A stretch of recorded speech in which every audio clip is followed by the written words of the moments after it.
else to get united. Like, what we gotta do is meet everybody on 149th Street at the bench. We're doing it again. We're delving into the depths of my Instagram DMs in order to go ahead and rate your guys' graffiti on a scale from 1 to 10. But if you get a low number, don't take it personally. We all start there, and this is all for good fun. Alright, let's go to the very first one. Avizo. Yo, I'm loving this piece. Alright, I see you with the 3D cut-ins. I like it, I like it. I may have seen that somewhere else. All jokes aside, I'm glad to have inspired. You're doing good work with them. You really are. And I love the 3D overlaps as well. I wish we would have done them in more areas, been a little bit more daring with that. Not saying you gotta commit a full piece to it, not saying you gotta do 2-point perspective graffiti, not saying you gotta go all out like that. But there's plenty of areas where you certainly could have gone a little bit more with it, and you didn't. We see that you did it a little bit right here, and a little bit in other areas like this, but you also want to make sure that you're staying consistent with your perspective when you go ahead and do this. And maybe that's why you didn't feel like going all the way in with it, because when you do 3D overlaps and you're not consistent with your perspective, it really draws that into focus. And we can see that right here with the A. This does not follow proper perspective. I'm gonna give this a good 7 or 8.5 out of 10. I really like this a lot. I love this. Just push things a little bit more. You're definitely advanced enough in order to handle it. You're going to mess up, and that's okay. But give yourself that chance to mess up. Next up, we got Nast. Look at this piece, dude. More 3D cut-ins. Oh,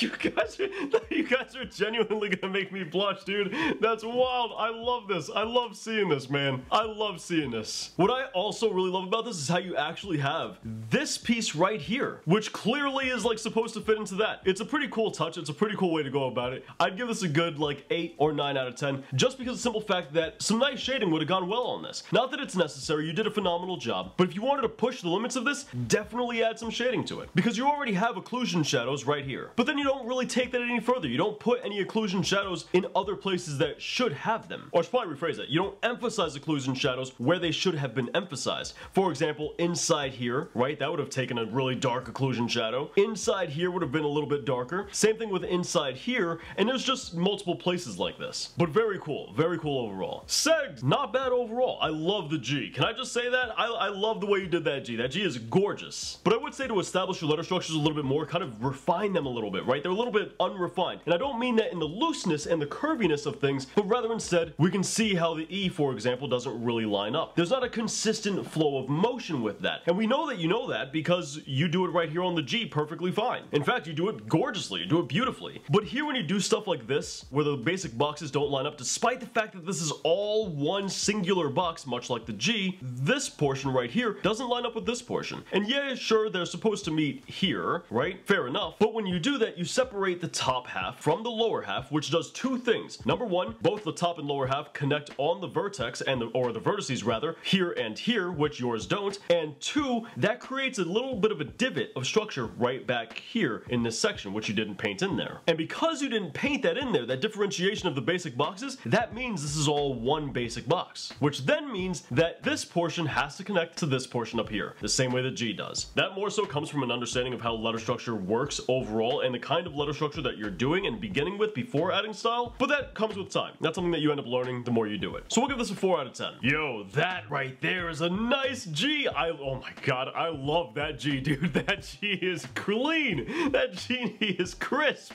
I love it. That's a pretty interesting way in order to go ahead and put the E in there. I almost didn't see it at first. I was so focused on the G. Forgive me. But we're gonna give this a good 5 out of 10. And the reason we're giving it that score is because there are some fundamentals that could use some work, like letter name weight. If you struggle with letter name weight at all in graffiti, what I want you to do is kind of take your name and divide it into even spaces, right? You're not gonna be able to do this 100% perfectly depending on your name and how many letters you have. For example, 5-letter names typically get spread up into 2, 2, and then 1 in the center, or 3 in the center and 1 on each side. But in Paige's case, what we have here is 2 on the left, 2 on the right, and if we split the piece down the middle, we can see that the left side weighs a lot more than the right side. This is no light issue. This is something that you should be taking very seriously, and you should be considering it the millisecond you notice it, because name weight is one of those things that you kind of have to complete the name in order to see the full name weight. So let's look at the different factors here. We not only have a huge P and an A, which is the left side combo, but we also have 3D going down into the left, which takes a lot of that weight and throws it on over to the left hand side. But on top of that, we have some of the biggest extensions in the piece on the left hand side as well. What I will say though is amazing negative space management. Negative space is great in order to include in your piece if you want to add depth, and you do exactly that by including little areas like this that allow us to see the negative space there. That's great. You want to continue doing stuff like that, and you do it over here as well. It's perfect. It is absolutely perfect. Great job on that. Smoe?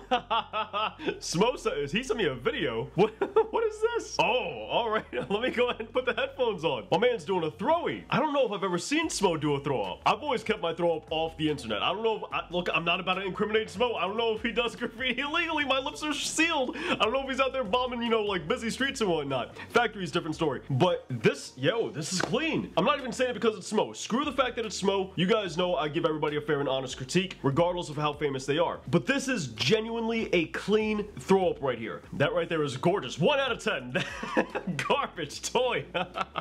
All jokes aside, I love the uniformity of the whole entire thing. I love the throw up overall. It's an absolutely beautiful throw up. I especially love like the generalized shape that he's got going to it. This kind of like circular cradling shape that kind of rounds out the bottom. I love that entire aesthetic. The one gripe I have about this is a gripe that I never like to talk about as far as throw ups are concerned, because I understand the nature of throw ups. I understand when you're doing a throw up, it's one and done. You don't get the chance in order to go ahead and cut things back and sketch things out and all that good stuff. It very much is something that you just do, and what you get is what you get. Alright, this is like the only time I'm ever drawing over anybody's stuff, but I feel like because a lot of you guys like Smoe, you guys might appreciate this. But the one thing I would say is if you really want to fine tune this, and this isn't necessary by any means, but if you really want to fine tune this, what I would say is to go ahead and either A, make the S larger in order to match the E, but that would sacrifice the general like swooping motion that you have, which is really beautiful and I love. But if you're looking to keep that generalized sweeping motion, then I would end the E right about here. And when you're doing the throw up, all you would do is you would glance at your M, and you would see this and you would kind of line that up. Or at least that's how I would do it if I was, you know, doing the throw up. Because the M is closer to the E and it's a lot easier to kind of eyeball this point and drag that over and measure that mentally, as opposing to eyeballing this and dragging that over and kind of mentally measuring that. That's how I would go about it, especially since you have this gorgeous sweeping motion right here with the E that really swings around. You can really easily build momentum with that. Sorry, I'm drawing this with a mouse. My apologies.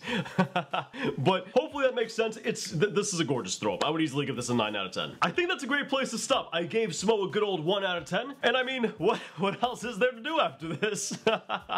All jokes aside, if you guys enjoyed today's video, be sure to give it a massive like. Now dudes, if you want to learn more about graffiti, I got the books in the description down below that I published, and we have the best how to do graffiti tutorials right up here with more graffiti content right over here. Also, thank you guys for submitting. I really do appreciate it. I'll catch you guys back here next week.